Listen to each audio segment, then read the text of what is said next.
Madam ಈಗ ಕೆಲವ್ರು ಹೇಳ್ತಿರ್ತಾರೆ ಲೈಕ್ ಆ ಸ್ಥಾನ ಅವ್ರ ಸ್ಥಾನ ಅವರಿಗೆ ಇರುತ್ತೆ. ಅದನ್ನ ಯಾರು ರಿಪ್ಲೇಸ್ ಮಾಡಕ್ಕಾಗಲ್ಲ. ಪೂಜಾ ಅಂದ್ರೆ ಪೂಜಾ ಅಷ್ಟೇ. ಹೌದಪ್ಪ. ಪೂಜಾದ್ ಬಿಟ್ಟು ಇನ್ನೊಬ್ರು ಯಾರೋ ಬಂದ್ರೆ ಅದು ರಿಪ್ಲೇಸ್ ಮಾಡಕ್ಕಾಗಲ್ಲ. ಹೌದಾ. ಏನೇ ಆಗ್ಲಿ, ಏನೇ ಇದ್ ಮಾಡ್ಲಿ ಅಂತ. ಆ ತರ ಸಮನ್ವಿ ಪ್ಲೇಸನ್ನ ರಿಪ್ಲೇಸ್ ಮಾಡಿದಾರ ಯಾವತ್ತಾದ್ರು? ಖಂಡಿತ. ನೀವು ಮೊದಲೇನ್ ಹೇಳಿದ್ರು ಅದೇ ನಿಜ. ಯಾಕೆಂದ್ರೆ ಅದು ಒಂದು ವಾಯ್ಡ್.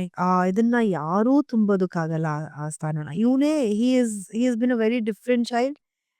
ಇವನೇ ಬೇರೆ, ಅವಳೇ ಬೇರೆ. ಅಂಡ್ ಭಗವಂತನ ಸೃಷ್ಟಿ ನೋಡಿ ಹೇಗಿದೆ. ಪ್ರತಿಯೊಬ್ಬ ಮನುಷ್ಯನು ಅವನದೇ ಆದ ರೀತಿಯಲ್ಲಿ ಅವನು ವಿಭಿನ್ನ.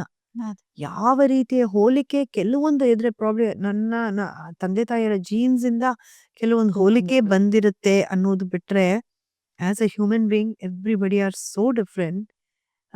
ಅಂಡ್ ನಮ್ಗೆ ಇವರಿಬ್ಬರನ್ನು ಕಂಪೇರ್ ಮಾಡೋ ಒಂದು ಅವಕಾಶ ಸಿಗ್ಲೇ ಇಲ್ಲ. ಪ್ರಾಬ್ಲಿ ಅವಳು ಇದ್ದಿದ್ದು ಇವನನ್ನ ನೋಡಿದಿದ್ರೆ ಹೇಳ್ಬೋದಾಯ್ತು ಅಕ್ಕ ತಂಗಿಯರ್ದು ಒಂದೇ ಗುಣ ಅಂತ, ಆ ತರ ಏನಾದ್ರು.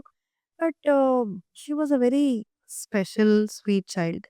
ಅವಳ ಒಂದು ಕಂಪ್ಯಾರಿಸನ್, ಇವನು ಸ್ವೀಟ್ ಇದ್ದಾನೆ ಬಟ್ ಅದೇ ಸ್ವಲ್ಪ ಘಾಟಿ ಜಾಸ್ತಿ ಇವನು.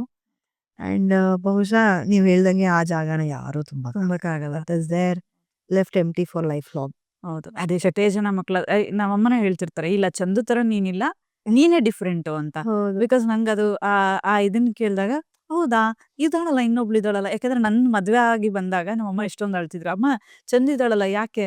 ಇಲ್ಲ ಅವಳೇ ಬೇರೆ, ನಿಜ. ನೀನೇ ಬೇರೆ. Absolute. ಅಂಡ್ ಅತ್ತಿದಾರ್ ನಮ್ಮಮ್ಮ. ಹೌದಾ.